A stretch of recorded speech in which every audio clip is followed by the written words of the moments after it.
Hi అండి, welcome back to my channel. ఈరోజైతే నేను సోరకాయతో సర్వపిండి అయితే చేయాలనుకుంటున్నాను. ఇదైతే షార్ట్ వీడియో కూడా పెట్టానండి, నేను చూసే ఉంటారు అందరూ. అదేవిధంగా ఈ వీడియోని కూడా చూసి నాకు సపోర్ట్ చేయండి, లైక్ చేయండి.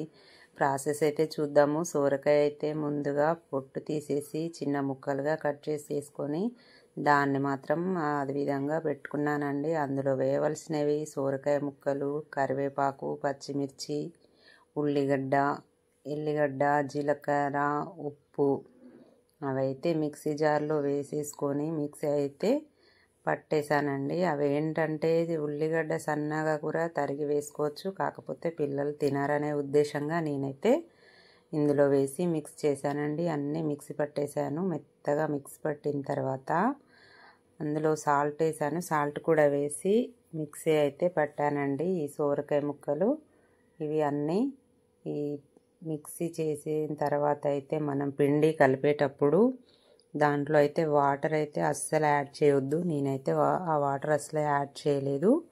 ఇవి మిక్సీ పడుతున్నాను నేను. ఇవి ఏంటంటే పెద్ద గిన్నెలో వేసేసరికి అవి అసలు మెత్తగా అవ్వట్లేదండి, గ్రైండ్ అవ్వలేదు. అయ్యేసరికి కొంచెం లేట్ అయిపోయింది. దాన్ని మళ్ళీ నేను చిన్న జార్లోకి ట్రాన్స్ఫర్ చేసేసి దాన్ని అదిగో మెత్తగా ఆ విధంగా గ్రైండ్ చేశానండి. దాన్ని మెత్తగా అయితే గ్రైండ్ చేశాను. ముక్కలు లేకుండా మెత్తగా పట్టుకోవాలండి. మన పిండి ఎలా కలుపుకుంటామో ఆ విధంగా మెత్తగా అయితే ఉండాలి. మొత్తం పేస్ట్ లాగా పట్టేశాను. ఫస్ట్ ఒక ట్రిప్ పట్టి అక్కడ పెట్టాను. మళ్ళీ సెకండ్ టైం మిగిలిన ముక్కలు అయితే అన్నీ వేసి మళ్ళీ అయితే పట్టుకుంటున్నాను నేను. కంప్లీట్గా ఆ విధంగా వచ్చింది. మొత్తం సోరకాయ మిక్స్ చేసి అవన్నీ మనం వేసాను కదా, ఉల్లిగడ్డ, మిర్చి, కరివేపాకు కూడా అందులోనే యాడ్ చేశాను. అన్నీ మెత్తగా పేస్ట్ చేసుకున్నాను. పేస్ట్ చేసిన తర్వాత అంతా ఒక గిన్నెలో వేసేసి అందులోకి తగినంత పిండి మాత్రమే కలుపుకోవాలి. పిండి అయితే మనము ఈ సోరకాయ పేస్ట్లో కలిపిన తర్వాత పిండి అనేది వేసిన తర్వాత అందులో ఓమ, జీలకర్ర, కొంచెం పప్పు అవైతే యాడ్ చేశాను నేను. కొంచెం పెసరపప్పు యాడ్ చేశాను. పల్లీలు కూడా వేసానండి, కొన్ని పల్లీలు, పెసరపప్పు, ఓమ, జీలకర్ర, సాల్ట్ కూడా తగినంత వేసాను. ఇంతకుముందు సోరకాయ ముక్కలో మాత్రమే వేసాను కదా సాల్ట్. ఇప్పుడు పిండిలో కూడా కొంచెం తగినంత సాల్ట్ అయితే వేసాను. అన్నీ వేసి అయితే మిక్స్ చేస్తున్నానండి నేను. పిండిని అయితే మంచిగా కలుపుకోవాలి. మెత్తగా పిండి అయితే మంచిగా స్మూత్గా వచ్చే విధంగా కలుపుకోవాలి. అందులో ఏంటంటే ఒకేసారి మొత్తం పిండి వేసేయకుండా కొంచెం కొంచెం వేస్తూ కలపాలి. ఎందుకంటే తగినంత మాత్రమే వేస్తే టేస్ట్ బాగుంటుంది. లేదంటే పిండి ఎక్కువైతే మళ్ళీ మనం వాటర్ వేయాల్సి వస్తుంది. వాటర్ వేస్తే కనుక టేస్ట్ చేంజ్ అవుతుందండి. సోరకాయ టేస్ట్ రాదు. అందుకోసం అనేసి వాటర్ వేయకుండా సోరకాయకి తగినంత పిండి మాత్రమే కలుపుకోవాలి. కొంచెం పసుపు అయితే యాడ్ చేశాను. అన్నీ యాడ్ చేసి మిక్స్ చేసుకోవాలి. పిండి అయితే స్మూత్గా వచ్చే వరకు మిక్స్ చేయాలి. అందులో కొంచెం కరివేపాకు కూడా వేసాను, కొత్తిమీర కూడా వేసాను. అన్నీ అయితే వేసి మిక్స్ చేసేసి పిండి ఒక ముద్దలాగా మనం చపాతీ పిండి అయితే ఏ విధంగా కలుపుకుంటామో ఆ విధంగా అయితే కలిపి పెట్టుకోవాలి. చూడండి, ఆ విధంగా నేనైతే ఎలా వేసానో అలా చూడండి.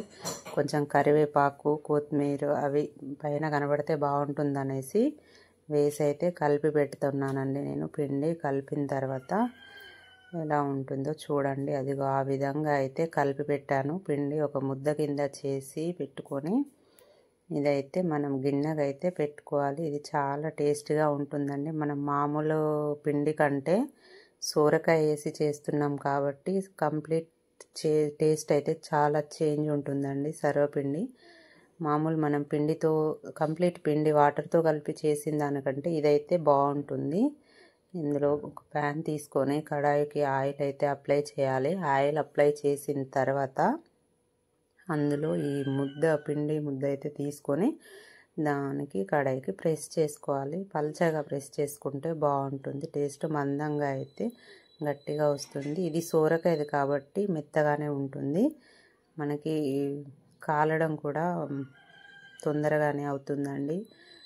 టైం ఏం పట్టదు, 5 మినిట్స్ కూడా అవ్వదు టైము. తొందరగా అయితే అయిపోతుంది, ఫ్రై అవుతుంది. చూడండి ఆ విధంగా అయితే నేను కడాయికి ప్రెస్ చేసి పెట్టానండి. పిండి అనేది పల్చగా ఒత్తుకున్నాను, మధ్యలో హోల్స్ చేశానండి. అందులో కనుక ఆయిల్ వేస్తే అంతా అబ్జర్వ్ చేసుకుంటుంది. చుట్టూ అయితే ఒకసారి ఇలా తిప్పాలి. చేతితో కనుక రాసినా బాగానే ఉంటుంది. కొంచెం ఆయిల్ తక్కువ వేసుకొని చుట్టూ అనేది ఆయిల్ అప్లై చేసేసి స్టవ్ ఆన్ చేసేసి స్టవ్ మీద పెట్టేసి దానికైతే మూత పెట్టి ఒక 5 మినిట్స్ సిమ్లో కనుక ఉంచిన తర్వాత చుట్టూ చూస్తూ ఉండాలి.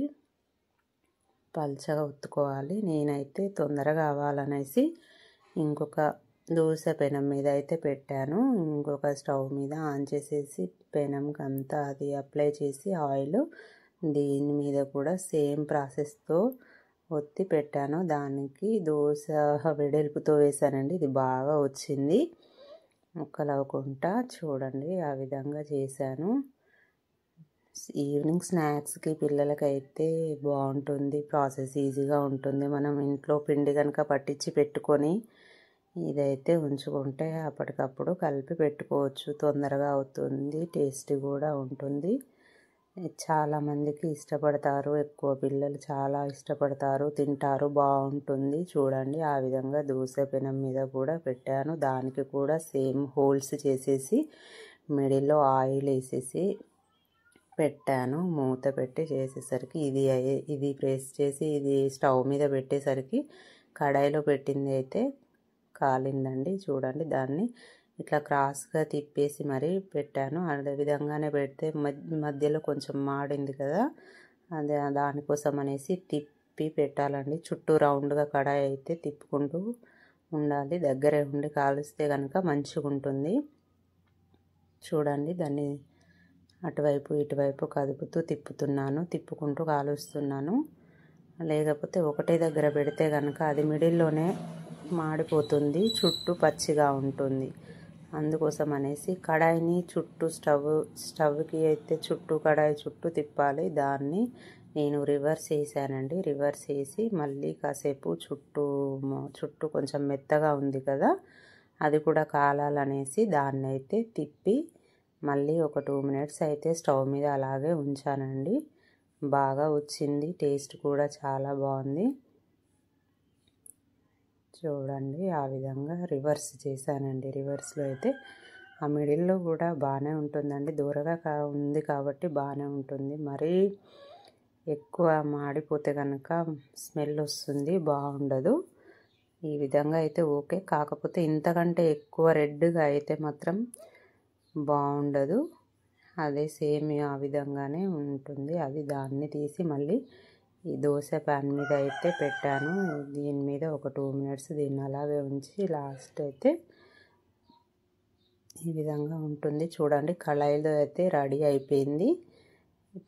టూ స్టవ్స్ మీద పెడితే కనుక తొందరగా అయిపోతుంది, ఈజీగా అవుతుంది. అదే ఒక్కొక్క దాని మీద పెడితే లేట్ అవుతుంది కదా, అందుకోసం అనేసి నేను రెండు వాటి మీద అయితే పెట్టాను. ఈజీగా అవుతుంది.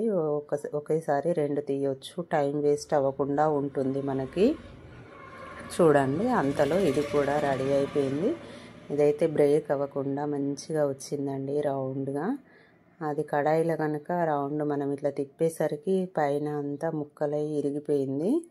ఇదైతే విరగకుండా మంచిగా వచ్చింది. చాలా బాగుంది. చూడడానికి నోరు ఊరుతుంది కదా, ఇలా ఉంది చూడండి. ఇవి 2 పక్కన పెట్టేసి నేను మళ్ళీ ఇంకోటి అయితే స్టవ్ మీద పెట్టేశానండి. అది ఒక్కొక్కరికి ఒక్కొక్కటి తింటే కంప్లీట్గా సరిపోతుందండి.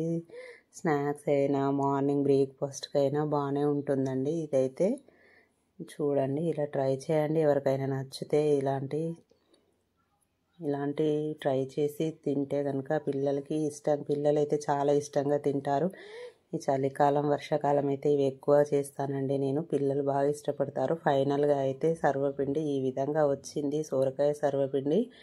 ఇలాంటి మరిన్ని వీడియోల కోసం నా ఛానల్ని అయితే సబ్స్క్రైబ్ చేసుకోండి, లైక్ చేయండి. లైక్ చేయడం మర్చిపోతున్నారు. ఓకేనా ఫ్రెండ్స్, బాయ్.